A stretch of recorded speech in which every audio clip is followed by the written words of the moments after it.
Swedish parliament is fractured essentially since the election back in 2018, and neither side, neither left nor right, have their own majority. So it's been difficult for the opposition to cobble together a majority to back another alternative candidate than Andersson. It's been impossible for the opposition to do so. So she was the only option, really. The slightly longer answer is that she got exactly the same number of votes who backed her this week as last week, either tacitly or outright. As you say, the Greens pulled out of government last week, this after the government lost a budgetary vote, and it was clear that whoever was the next prime minister would have to rule on a budget set by the opposition. And for the Greens, that wasn't palatable. Andersson accepted it, but the Greens said that they could not accept ruling on a budget set by the opposition. So they pulled out only 7 hours after Andersson was appointed prime minister.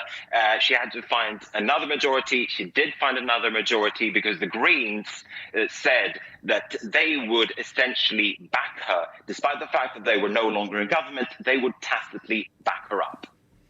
And Andersson is now to lead a minority administration, Markus. It all sounds rather fragile. Can her new government survive, do you think?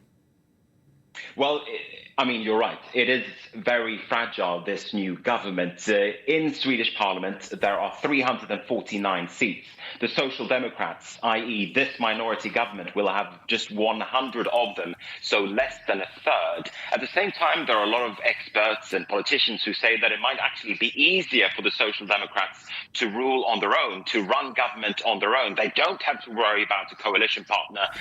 The relationship between the Greens and the Social Democrats was sometimes fractured in the past few years or so, so it might be easier for the Social Democrats to rule on their own. You also need to note that there is an election coming up next September here in Sweden, so in around about 10 months.